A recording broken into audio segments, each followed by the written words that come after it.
Welcome to the Tactical Cyber Podcast, where we transform strategic cyber insights into actionable tactics for everyday implementation. Join your hosts, retired FBI Supervisory Special Agent Darren Mott and Risk Advisory Practice Leader at Warren Averett, Paul Perry. Together, they bring decades of experience from the front lines of cybersecurity and risk management to help business owners and individuals take the actions that will keep their business and personal digital data safe. Each episode, we delve into the world of cybersecurity, sharing real-world experiences, expert interviews, and practical tips to safeguard your digital landscape. It's time to move past cyber strategies and start working cyber tactics. Good afternoon, friends. Welcome to the Tactical Cyber Podcast. I am your host, retired FBI Supervisory Special Agent Darren Mott, and clearly still StreamYard novice because I screwed up the intro again, but hopefully you may not have caught that. So if you did, well, it is what it is. If you're listening to this on the podcast, you didn't see it, so you don't have any idea what I'm talking about, but I goofed up the intro again, so that was some good times. So let me bring in my co-host, Paul Perry of Warren. What's up, Darren? Good to see you. Glad to be here. At some point I will have this figured. And actually, that's an interesting technical question. Are you still getting the feedback on your end, or does it sound better this week? Oh, it sounds better this week. There may still be a delay, but I don't hear any of the feedback. Oh, that's good. All right. Well, that's a thumbs up. So this episode, we are going to be joined in a few minutes by Justin Headley, also of Warren Averett, talk about the top 10 cyber deficiencies most businesses kind of get into from a compliance standpoint. We'll talk to him what those are and hopefully how to mitigate them and do the tactical things so that you no longer have those deficiencies. So, but before to get to that, let me bring up our news articles of the week because obviously, as you may well know, as I mentioned every time, I also do a cyber news podcast. And so I feel the obligation to continue to talk news stuff because the cybercrime problem is clearly not fixing itself anytime soon. So Paul, this was your article, the hack of the National Public Data Database. So go ahead. And I think to your point, Darren, about news, one of the things when I'm talking to folks is they always look at articles and then they pass them by. It's only you and I and everybody else that's listening to this podcast that actually listen to and read news articles to understand what happened, how it happened, what it actually was. I think a lot of people just pass it over. And so I think you making sure we bring up an article and all your other podcasts doing the same thing with the news, I think it's the most important thing we can do so that people understand, don't just bypass the article. There's actually good information in there and you need to read it. And so this one was from Bleeping Computers, and it just talked about 2.7 billion records have been leaked, including social security numbers, including physical addresses, possibly aliases from the National Public Data. I think the important part about reading this article is, look, everybody that's listening to this and beyond, your stuff's out there. You've just got to know that it is. So what does that mean, Paul? What do I do because my information is compromised? It's monitoring everything you have. It's making sure that what's out there on you and the activity from a financial perspective, from a debt perspective, from a social media perspective, is actually you and it's not somebody impersonating you, right? Because they can go and get all this information. That's the biggest piece I see when I'm reading this article is everybody just needs to know your stuff's out there, and you just gotta be vigilant. You've got to take 5 seconds. You got to think about, okay, do I actually have this card note, or did somebody open this up in my name? Did I actually already do my tax filings, or did somebody do that in my name? And I think with this kind of information, they can do that. And so you've just got to stay vigilant. I think that's the biggest piece I want our listeners to know is stay vigilant with stuff like this. And it's really something you have to deal with the rest of your lives, right? Because this data now out there, there's a lot of ways bad guys can use them, not just criminal guys either. I mean, criminal guys like this stuff because they can do fraud and they can do all that other stuff. But the nation state guys like it too, because they want to know, who's in the government and what information can we pull from them or in the defense industry so that we can target them for espionage and do all those kind of things. And criminals can take this information, maybe the information stolen here was not all of your personal information, but it's part of it. And right. Then if you look at all the other data breaches that have happened and other pieces of your PII has been stolen, now they can create a huge dossier and basically scam you till the end of time, and you're going to have to deal with this continuously unless you do like you're saying, Paul, right? Stay on top of it, be aware of that. Take a look at your credit ratings regularly. You get 3 free ones a year. Every 4 months you can go to one of the credit bureaus and ask for a free credit report and just see if there's not suddenly any credit cards in your name that you didn't expect and things like that. And the funny thing about this article, I've already seen this today, is that there's appears to be fictitious versions of this being sold on the dark web too. So there's at least some bad guy on bad guy crime going on in the dark web, at least with this data for right now. I thought there was a trust amongst thieves, Darren. Is that not the case here? Yeah. Well, here's the other. I meant to mention. I guarantee you that National Public Data, right? That's their name. National Public had a privacy page that said, "We take every effort to protect your data." Well, not every effort, clearly. I'm sure they had. Well, and maybe those efforts are something they thought they did a year, 2 or 3 ago, and then they stopped doing it. Right. Right. So hopefully Justin will tell us what some of those things are that companies need to do.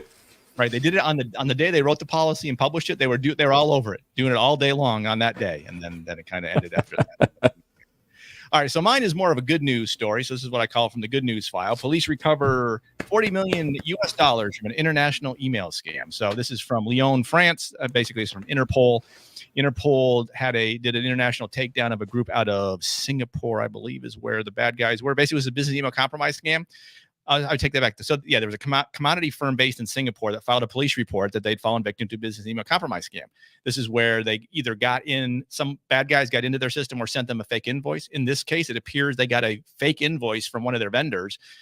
And I don't know what this company makes or what they do, but it was a $42 million invoice, and they paid it. And then the company that actually wanted the money said, "Hey, where's our money?" And it turns out it was compromised, but Interpol had something in place similar to what the FBI calls the business email compromise kill chain. And they were able to track where the money was transferred to and basically stop 40 million of it. And then the police in Singapore were actually able to, it was in Timor-Leste is where the money went.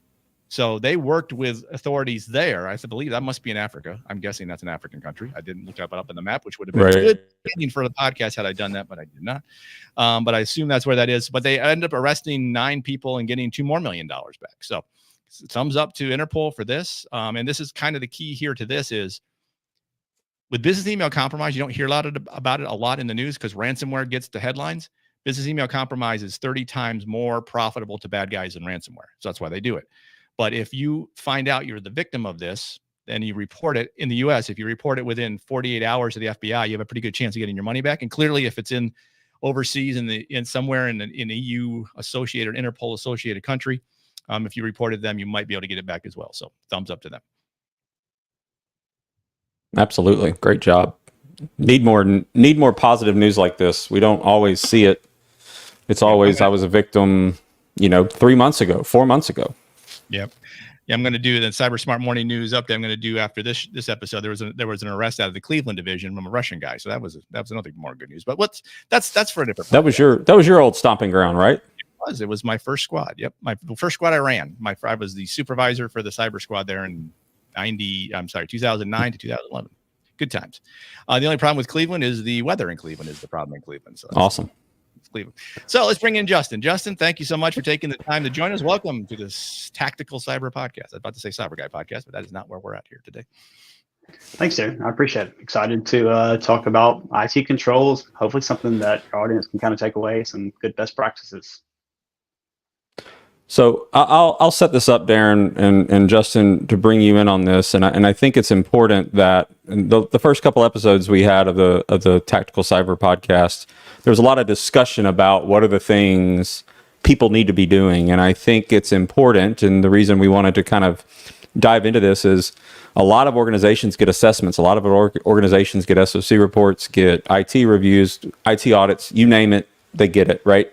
And I think you see a lot of deficiencies, and you probably see some very similar deficiencies. And so we wanted to kind of just set up this discussion to talk about those deficiencies. But as Darren has mentioned, we'd really like the tactical, practical side. Yes, you have that deficiency, but what is it you can do to make sure that deficiency doesn't happen? But more importantly, whatever that is that you're doing, that remediation is hopefully bettering the cybersecurity of a company. Does that make sense? It does. Yeah. And that's an interesting point you bring up, because so I would just say our group on any given year has these IT control discussions with about 400 or so companies. And through the years, to your point, Paul, we found that honestly, I think regardless of the size of the company or the industry, it's these same overarching issues that rear their ugly head, so to speak, again and again and again.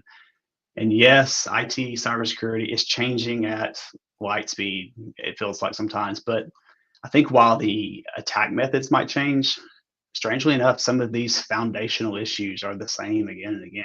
And I sort of call these the low hanging fruit almost. Like, get your foundation right before trying to dive into the weeds and try to solve the world's issues. So that's kind of where we come from with that.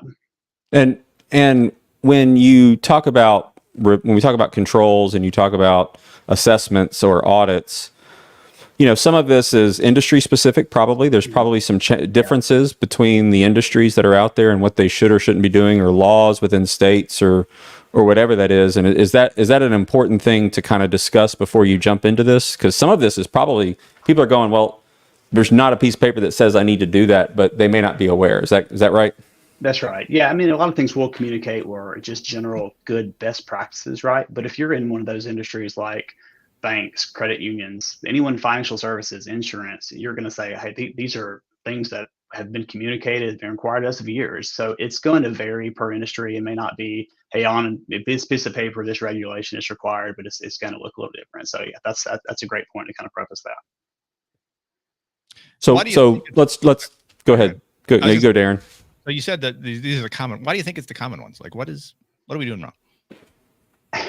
I think going back to, it's more of a culture issue with organizations, and that's probably an overarching thing, right? It's organizations are not getting some of the basic blocking and tackling right. I think in our minds, when we think about cybersecurity, right, it's this overarching, this very difficult task, and there's no doubt it's difficult to try to keep, it's like drinking from a fire hose trying to understand this.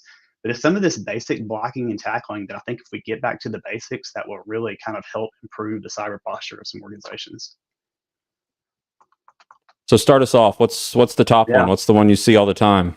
So let's start tone at the top right here. So let's just talk about governance for a minute. So there's sort of two sides of the coin with the governance. So it's looking at the leaders, and it's also on the leader side.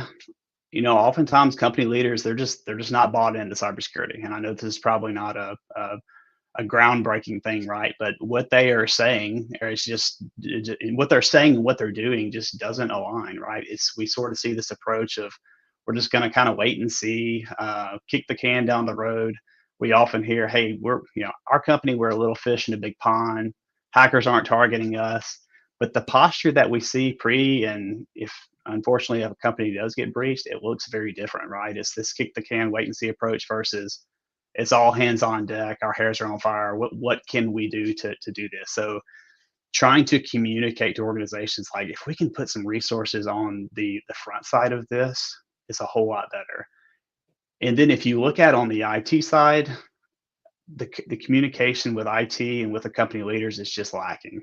Oftentimes what we see is the only communication that takes place is just one time a year, and they just slide across, here's our massive budget, and the CFO looks at them like they're crazy, and I don't understand. There's no value add here in trying to help them see that. But some of the best companies that we see has an IT leader that can speak to both sides, and that's a very difficult task, right? That can get into the weeds of IT, but also can speak of company leaders. And oftentimes when we do risk assessments, we're just bridging the gap, right? We're trying to help the leaders see why IT is valued, and help IT kind of use the reports as leverage. So collaboration internally is huge. Where I'm a big proponent of IT having a seat at the table. Technology is going to be involved in almost every decision that a company makes. So understanding, I think, and learning how to have a little bit less tech speak when you're with the company leaders, help them to kind of see how IT sort of fits into the company's goals, the plans, looking to see where that value is huge, and that kind of helps to improve governance as a whole. Darren, we were just talking about, we needed a podcast that talked about the resources, right? Like, yeah, right, exactly. The right resources, and not trying to wait for somebody that's done it for 15 years. There's good folks that have been doing it for several years. And so I think that's a future podcast, but I think that's what Justin's speaking to. Yeah, I think the other issue is like you're talking IT, right? But IT and cybersecurity are not the same things. Oh, for sure. Work in a cybersecurity environment where cybersecurity is the main thing, and our biggest, well, not our biggest, but an adversaries are IT folks, because there's more of this and not as much as this. There needs to be more blending together of understanding what everybody's needs and requirements are, but how do we make them work, right? I understand as an IT guy, you want the network to be, up and running and not have downtime. But as a cybersecurity guy, you want to make sure that the bad guys aren't getting in and that we're not leaking data all over the place. And sometimes those two things just don't align to each other. For sure. And you could have said that better, Darren. I mean, I would almost say the overarching word of this is collaboration. It is so lacking in every piece of IT. So I totally agree there. I think that's a leadership problem too, right? For sure. That's right. The second thing I'll hit on here is third-party risk management. It's everyone's favorite topic. Vendor management, third-party risk management. It continues to be a hot button topic, but companies continue to outsource critical functions, critical services, and we continue to see that there's this assumption that controls are in place. That hey, if I'm signing on this large company to do this service or this function, that I can just assume that they're going to do it well. That's kind of out of sight, out of mind, so to speak, right? And there's this false sense of security there. Also with these large cloud storage providers, Azure, AWS, and what we see is because there's a big name, there's this assumption that, hey, everything's taken care of from a security standpoint. I don't have to manage user access. I don't have to do any pen testing or things like that. Again, just this check the box. It's out of sight, out of mind. But with vendor management, we can outsource that service. We can outsource a function. We can't outsource that responsibility. If you have a vendor of yours that is breached and it causes your customers to have some data leakage, that responsibility is going to sit squarely on your shoulders. The customers are going to look at you and they're going to say, hey, why did my information get leaked? And they're going to look at you, not the vendor. And that's a tough conversation to have. There's no doubt. Unless you're Snowflake, then you're just going to say, well, you didn't have multi-factor authentication turned on, so it's your fault. There's always that, right? there's always a finger pointing back. Yeah. So I think the fix here is, number one, we've got to understand who our vendors are. And this is a tough exercise at first across organizations, because you've got these shadow IT vendors, right? And it's like, wow, this is a very terrible exercise. I didn't realize we're doing business with this vendor that has terrible controls in place. But once you kind of understand who your vendors are, you got to make sure you have regular touch points with those vendors, reviewing stock reports, just some way to understand what their security posture is. And unfortunately, IT is often the scapegoat for third-party risk management. It's like, hey, if the vendor has access to our systems, then IT has to do all that. But it kind of takes it takes an enterprise-wide approach. You need someone from legal and operations and someone with a financial background to kind of understand what the whole risk is with the vendor. And then finally, it can't be a set it and forget it. We've got to have ongoing monitoring. Your controls are always changing, so the vendor's controls are always going to be changing. So we've got to make sure that periodically we're just having touch points with vendors, understanding if the risk has changed, and we're kind of assessing and readjusting our risk profile, so to speak. So the third thing I'll kind of touch on here is starting to sound. I'm sorry. Yeah, go ahead. It's sorry, Justin. It's starting to sound like the cyber problems are all IT's fault, right? It's common, right? I mean, I think it's there's often. But how many? Yeah. Sorry, how many companies are IT and cyber, or I should say IT and truly security is the same person, and how many companies is it separate? Yeah, that probably plays into both of those issues. Yeah, that's a great question, and that goes back to the talent shortage we have. You've got one IT guy and this is obviously going to vary a lot depending on the organization you're dealing with, but so often you've got IT people wearing multiple different hats on any given day, and you ask them about how's your security monitoring look like that, and they're like, I haven't had a chance to do that. I've been resetting passwords and dealing with HR and setting up people. I mean, so they're wearing so many different hats that oftentimes security and compliance are going to be two different things, right? So I mean, we're not thinking about security. We're just thinking about just operations, how to get through our day, so to speak. So it's going to look very different. That's a great point. So moving on, another one of everyone's favorite topic is security awareness training, and everyone loves the good annual security awareness training videos or emails, whatever the case is. But not to not to beat a dead horse here, but I mean, employees are still one of our biggest vulnerabilities. Darren, to your point earlier, business email compromise is out there. I think the IC3 tells us that it's among the top as far as out there, and number two, yeah. So those are out there, and we've seen this big push now that with AI and with chatbots that hackers that maybe that English is not their first language, it's not their native language. They're using chatbots to craft these fantastic looking emails that will make you think twice before clicking, right? So companies are traditionally just taking this approach of, we're going to send out this annual video, and or either we're going to send out a quarterly email, and we just kind of hope for the best. And everyone learns differently with security awareness, or just in general. But what we've seen is that companies that take more of a hands-on approach with training, things like social engineering, phishing emails, where they're sending emails out periodically and training, putting your feet to the fire. Do you understand? Can you spot these phishing emails? And having some soft repercussions, I'll call them, right? Of, if you click on this, you got to go through remedial training. If you do it 2 or 3 times, it's a separate conversation, so to speak. That looks different than just, here's your annual video, and I hope you watched it, and we'll see you again next year. So to me, that's taking more of a hands-on approach is what we see separates the good from great companies and with security awareness training for their employees. I actually argue it needs to be more than once a year. It needs to be, you need to have something at least twice a month. It doesn't have to be long. Just have a topic, have a business topic on the first Wednesday of the month and a personal topic on the second Wednesday of the month. And it can be, you can just have the same ones every month, not every month, but like every January, it's these 2, every February. Maybe that gets old, but there's plenty of people willing to create content to do that. And it doesn't have to be, you're going to spend an hour watching a PowerPoint. And then, in the FBI, we had our annual training. I remember the first 4 years I was in there, it was, how fast can I zip through this PowerPoint? And then you'd get a certificate that said you passed information security training. It took you 3 minutes, 42 seconds. Yeah. So now, come on. Yeah. Check the box and we're there. Proudly posted on the pod.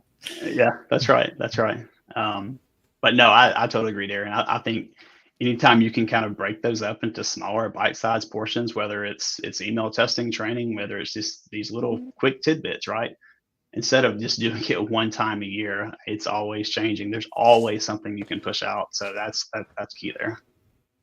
Well, and I think that's what people like Matt Lee and Darren Mott are trying to do on a regular basis with these podcasts that are let's talk about the news. It's those little bit pieces that people can ingest all the time. And I'm promoting you, Darren, because I think people need to do self-education more often. And as a culture of an organization, you have to push that. But it's these podcasts, it's these article readings, it's all of that kind of stuff. That in itself is security awareness training. You may not get to sign off and check a box for it, but if I'm getting my people to change the way they do it and do it often, then hopefully they're getting better at it going forward. Do you agree? Yeah, not that Scott Angenbaum needs more publicity, but his whole thing. Right, Scott. Yeah. His whole thing. Yeah. I specifically left Scott off because he doesn't need any help. But his whole thing is cyber secure mindset, and that's right. I mean, if you just say, look, here's a cyber threat against your kids. Well, it's not going to protect your business. It's going to get people thinking about cyber threats. At least have it in the front of their mind so they can say, okay, I got to, at least I'm thinking about it. Yeah, that's fantastic, because I think it's so often we divide the two, but I mean, having that mindset as a whole that's huge. Yep. All right, moving on. So the next couple kind of falls into this logical access bucket. It's just an area that companies just do poorly. We take a set and forget approach with logical access. So So thinking about our applications and our systems and the cloud applications we have, they all probably are going to have some type of sensitive data, some PHI, PII, and who we give access to these systems. We give and we give and we give. We never take a step back and say, hey, does this still make sense? Is this still appropriate? And this is another area that unfortunately just falls on IT.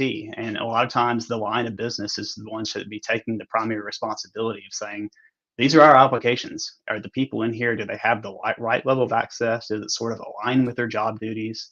And then just over time, what you have is just you have these Frankenstein type roles, these custom roles where everyone either has like just just admin rights or super user rights, and that increases your compromise footprint, your attack surface exponentially, because you've got the ability for any one user to be compromised and have too much access within the system. So sort of the fix here, and I'm not going to dive into zero trust a lot. I know you guys had a previous guest that was fantastic on that, but essentially that everyone in or outside the system has to be verified at all times. Fantastic way to think about from a logical access standpoint.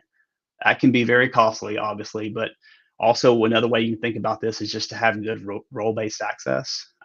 So defining where those buckets are that everyone sort of fits in, and kind of thinking about that through the lens of the principle of least privilege. So only giving access to exactly what you need. And you have these defined buckets where everyone is in there. And then finally, just sort of as a good detective control, it's just maybe once a quarter or twice a year, pulling the user listings, getting the line of business involved, because they're going to know who has access, who's going to need access to these roles, and just taking a step back and saying, hey, does this make sense? Do we need to kind of tweak any of this? Do we have any issues with like segregation of duties? Anyone have too much access within the systems? Doing that periodically is huge. Delete your users when they quit. Which is a fantastic segue, Darren. I know you didn't have my list, but number 5, user deprovisioning. This is an area that just is mind blowing to me, and this is probably, I would say, this is a deficiency in at least 90% of our IT audits. It may be more, but companies just do a bad job of just removing people from their systems. And again, it's mind blowing. But if you go back to collaboration, communication. The communication between HR and IT is it's poor, right? So HR is communicating these things sometimes through phone calls, these one-off emails, and IT is already overloaded. Things get missed, and terminated users are still active within the systems. You also have to think about your third parties. So often we pull user listings and see third-party vendors that have full domain admin rights, and we ask about them, and it's like, yeah, that was a vendor we used 3 or 4 years ago, so we should probably remove them. I'm like, yeah, you should. So just making sure that you have good communication methods, whether that's a ticket, a formal ticket that HR communicates, and it gives a work item to IT. Certainly not, cost efficient, but if you have automated deprovisioning systems where it's tied to HR, your payroll systems, that just kind of helps eliminate some of these one-off issues, and there's like a formal process there. One thing that we advocate is just when you're doing the user access reviews, just once or twice a year, pull a payroll report, get HR to send you a list of everybody that's on payroll, and just use a simple Excel formula to compare like Active Directory in a payroll report, and that helps tremendously. So again, that's it's an area we see in a lot of audits, and it is mind blowing that people will leave terminated users still active in their systems. If there's someone I don't want access to my systems outside of hackers, right? It's terminating people that potentially could be disgruntled. So making sure we shore up those areas is huge, and an area we see a lot. So how many of these 10, and I haven't seen your list, obviously, as you said, how many of them are a result of having no policies in place to do them, and how many of them could be fixed if they had actual policies that they followed and mandated and did all the right things for? That's a good question, and it's another one I have it's number 9 for me, actually. But sorry.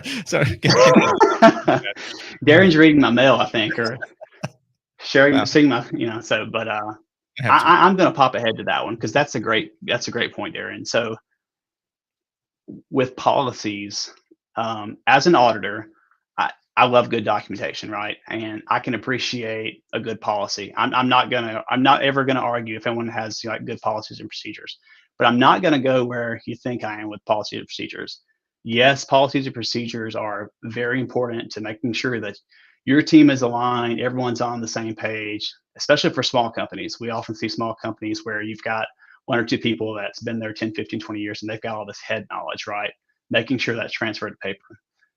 But the approach I'm going to take with policies and procedures is that I'm going to preface that if you have to pick a side, making sure that you are good, you are sound procedurally, you've got good practices in place is way more important than spending too much time kind of documenting policies on paper, right? If you have to decide whether to have policies or to be sound, I'll always go with sound procedures, right? I can't overstate that. Far too often, what we see is that companies either have little to no policies, or they have this formal, grandiose policy, and they're not doing anything in there. As an auditor, I would rather you have be solid in practice than get caught with your pants down, so to speak, by saying we're doing all this stuff and you're not doing any of it. So if you're going to have policies, make sure that they're aligned with what you're actually doing. And I don't know if that answers your question there, but I would probably. What was It's that a now? fine line. It's a fine line, right? I mean, if you have a 45-page policy document on email, Yeah. there's no way you're going to. If an auditor comes in and says, "Show me how you're doing all this stuff," no, they're not doing all this stuff. But if they at least have, like you said, have just a standard procedure. We want to do these. We want to do these things. Boom, knock them out. Plenty of companies write tremendously fantastic policies that no one can possibly read. It's like the user policy when you download a video game, right? You have to go through EA Sports thing for NCAA football 2025. I'm sure it says in there somewhere, if you have a grandchild, your first child must be named the first name of the guy who programmed the game, probably. Yeah. But I didn't see it. I didn't pay attention. So I mean, you got to figure out what works, get you through your governance correctly, but also does the job you need to do. That's my take on it anyway. For sure. Nah, I would say that people are, when earlier you talked about people not having enough time to do certain things, sitting down and writing is probably not the top of their list. Yeah. And I say writing a policy. You can also write a procedure, which should be shorter, but you're right. Who's going to read 45 pages? It's got to be succinct. It's got to be doable. Yeah. No, for sure. Make sure, again, going back to make sure you've got your foundation in place. Policies are nice to have. But if you're going to put it on paper, by God, please do it, right? You don't want to get caught there. So I'll always be thinking about that. All right, moving on. So we skipped to number 9. We skipped to number 9. We got to go back to what? Number 6? We got to go back to number 6? Yeah, I feel like this is a Letterman's. I'm going to guess it. You've been on a roll here, so I don't know. No multi-factor authentication. I'm going to say no multi-factor authentication. It's authentication and multi-factor authentication. This is pretty funny. So this seems like a no-brainer, right? That we need to have strong, complex passwords, but we're going to communicate it anyway. But we see it often that there's still a lot of organizations that don't have multi-factor authentication or good complex passwords for their systems or for remote access. And the most common complaint we get is that this is often very an interesting complaint in healthcare, but I just don't want to fight the battle. I just rather not do that, right? And that probably goes most often to some of these industries that are not as regulated, but they just don't want to fight the battle. It's like if we go from 8 to 10 characters, then all I'm going to hear is just complaints for the next 3 months, right? But and there's a lot of battle on the schools of thought of what your password should be. Is it an expiration? Is it non-expiring with a number of characters? Microsoft is trying to kill off the password versus NIST is the non-expiring. What I would say there is just find what best fits your company's profile. What do you have in your systems? What is your risk profile? What data do you have? And just find what makes sense and just stick to it. And just also make sure to consider that if you are highly regulated, like I mentioned, that if there's any best practices they provide, if you need to follow NIST or something like that, align to those systems. But that's sort of again, seems like a no-brainer, but I think it's important to recommend and important to restate because it is a deficiency that we see often in IT audits. Anything to add there, Darren? I mean, you're. That's that. I'm going to guess the next one is no incident response plan. Is that next? This is getting good. Well, I went to ChatGPT and said, "Give me Justin Headley's top 10 cyber deficiencies." Okay. All right. So it seems like maybe I have some data leakage or something. So yeah, incident response. We see this a ton. That I would say that a lot of organizations are still have incident response baked into like disaster recovery business continuity. Incident response and business continuity is very different. How you are going to respond to an incident looks very different than how you're going to respond to a natural disaster. But we still see a lot of companies just kind of marry the two. And then what we see is that if an organization does have an incident response plan, what they're leaning on is that it's very like legally heavy, right? That they're aligning themselves with these, the state breach notifications and the statutes, the notification requirements, things like that, which are very important, but it's not response driven of how do we actually respond if we had an incident. And I always use this quote when I'm talking about incident response plans, and it's fantastic from Mike Tyson, but everyone has a plan until you get punched in the mouth. So if you've got these plans, you've got to make sure that you're testing them. Look at your plans, go through a scenario, just through a tabletop exercise. Do this, at least once a year. And this is another fantastic opportunity to involve the leaders of an organization right through this tabletop exercise. And we've had the opportunity to sit in a few of these, and it's always so intriguing that there's like these light bulb moments, so to speak, of, when you're going through this scenario and these steps, it's like, wow, if this happened, we're kind of up the creek without a plan here, right? So it's very important to just get around a table periodically, go through a scenario, walk through this incident response plan, and you're going to get a lot of great ideas. And again, it's another way to collaborate with the rest of the organization outside of IT to making sure that we're on the same page there. Or patching. I actually don't have patching on my list. All right, I've got it under the umbrella of vulnerability management, so you could probably call it patching there. But so with vulnerability management, this is probably just a plug for the all the IoT devices we have out there. But man, we have tons of things connected to our networks. 5 to 10 years ago, we're just thinking about our laptops and our servers and our workstations. But I mean, now we're talking about TVs and thermostats and appliances. And we think about that just personally, but this is happening in your organizations as well. And thinking about our friends like in manufacturing, all those IoT devices that are monitoring compliance and performance on the assembly line. And also thinking about our friends in healthcare, all of those patient connected vital monitoring devices, those health monitoring devices. They all have operating systems that are constantly updating. So we have to make sure we're identifying those and we're patching those. All those have vulnerabilities. And a good plug here is that you can't protect what you don't know about. So your asset inventory has to be accurate. The scope that you're looking at there has to be accurate. Make sure that you're running vulnerability scans periodically. All those, like I mentioned, all the operating systems out there on all these devices, not just your workstations, your endpoints, all of these are constantly updating.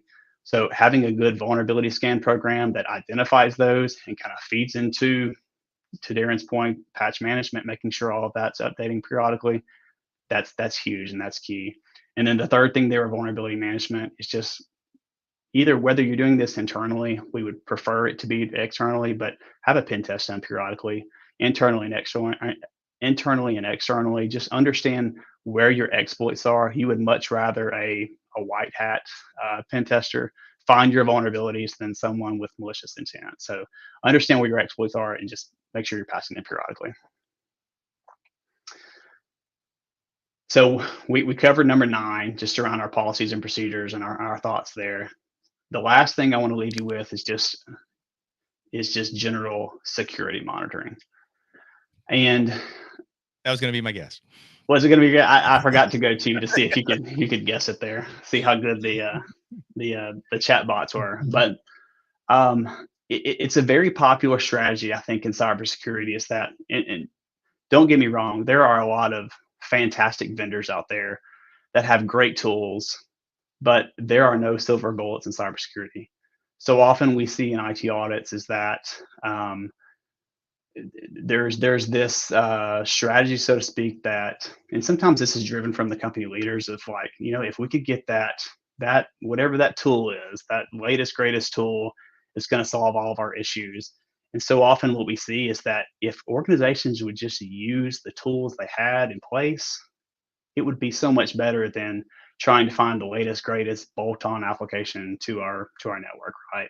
Uh, and you kind of, in lieu of using that other bolt-on gadget, use what you have, utilize the logging out of that. Really work with the configuring of those systems to kind of match your risk appetite, because man, those systems will spit out some logs. But kind of understanding what those are, I would rather you spend your money on things like log aggregation tools to help you make sense of these piles of logs that you have out there. And what we've seen, kind of a good to great IT practices, is that they've really defined and kind of tailored those systems to know that if we're seeing an alert, then we need to respond to it. And a lot of times it's there's a lot of noise on these systems. And again, going back to IT, people are just overloaded. They're not really sure what to listen to. So just a plug there for when you're monitoring, use what you have first. Sometimes there is a need for other bolt-on tools, but use what you have first and really configure those and kind of dial those in to kind of understanding where your risk is out there. And that's hard, right? Because if your person is just the IT and the cyber person, he's got no time to read logs to figure out who's doing this stuff on the network. And then so you're going to offload it to your third party who may be bad at cyber. So increase your third party management. So it's a continuing cycle. But yeah. Yeah, this is, what's interesting is the 10 things Justin talked about, and the fact that Darren could depict those out. I think the biggest piece is, and Justin, you may be able to speak to this, people think they're alone in not being prepared, or they're alone in what they're doing from a control or not doing from a controls perspective. But there's a lot of people doing it. It's all the same stuff. And I think if you went and you found 10 other auditors, they would come up with at least 80% of your list, right? I mean, would you agree with that? Yeah, there's no doubt. And I think, even like I mentioned before, I mean, if we had to go back and have this conversation 5 years ago, again, the attack methods change, but we would have been having the same type conversations, right? It does change, there's no doubt, but getting our basic blocking and tackling, our foundation here is huge to kind of helping understand and solve some of these issues. So Justin, if people have questions after this, how can they contact you? Or can they contact you? Or do you want me to contact me and then I'll contact you? Yeah, I'm happy to answer any questions. It's my first and last name at warrenaver.com. Happy to answer any questions and have a conversation, because again, like to Paul's point, you do feel sometimes alone out there, and you feel like maybe your situation is super unique and trying to understand and solve some of these things. But yeah, I'm happy to have any conversations or any questions anyone has. Happy to talk to those. And would you agree, or I guess I'd ask a question, for small and medium businesses, they can do all these things, right? It's not impossible to do these things. It's just finding someone to help you do them. That's a good point. I would say sometimes it's a little overwhelming trying to think about putting all these IT controls in place, and it's like eating an elephant, right?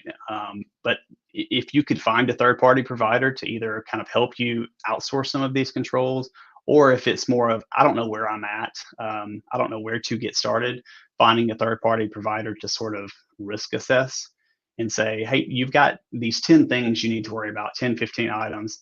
But here are the lows that you can kind of kick the can down the road.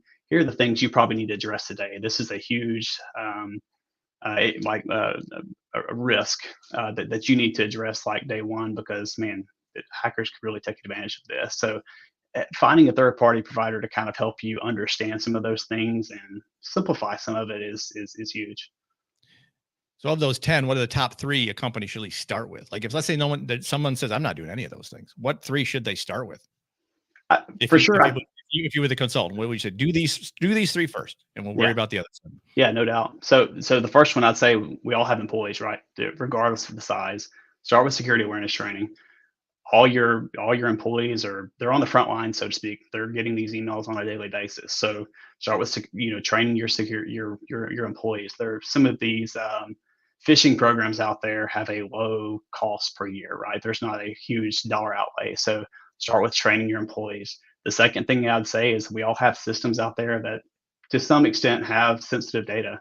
Make sure that you've got those locked down. Make sure that you've got a good understanding of who has access to your systems, whether that's internal people or external people. And then the third thing I'd probably say is just it's not a matter of if, it's when with incident response. So understand, get your organization on the same page of if this happens, this is our plan to respond. This is how we're going to handle this.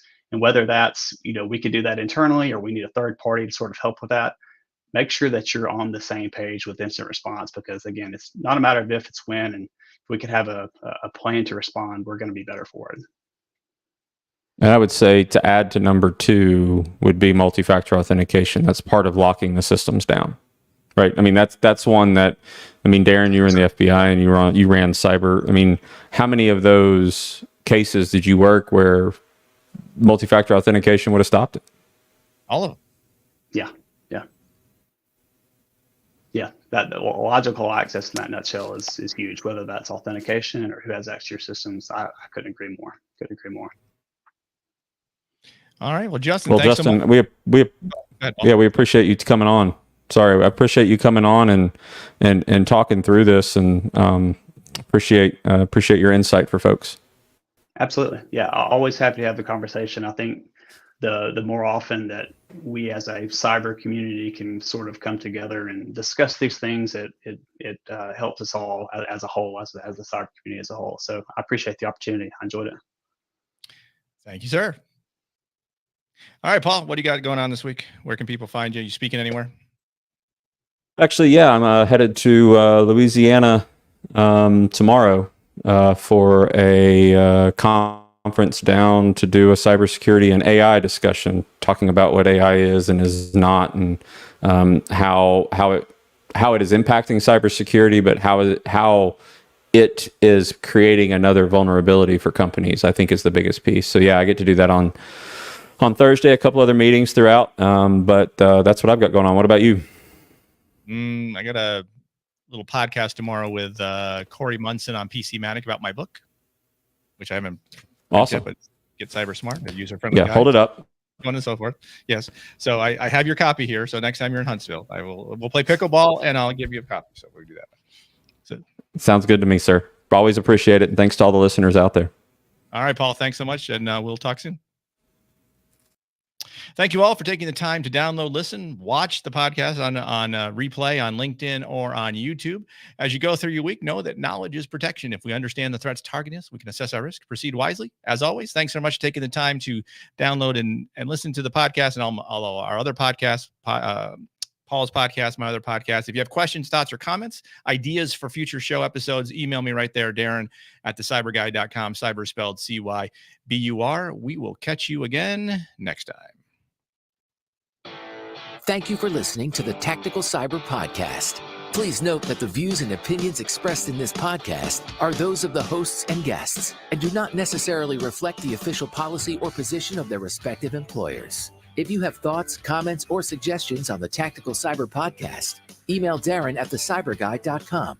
You can also follow Darren and Paul on LinkedIn at linkedin.com/in/Darren Mott. or linkedin.com/in/Paul M. Perry CPA.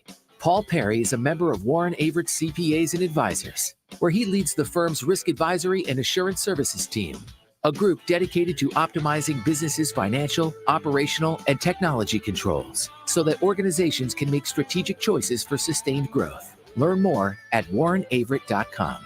Stay safe, stay secure, and we'll see you next time.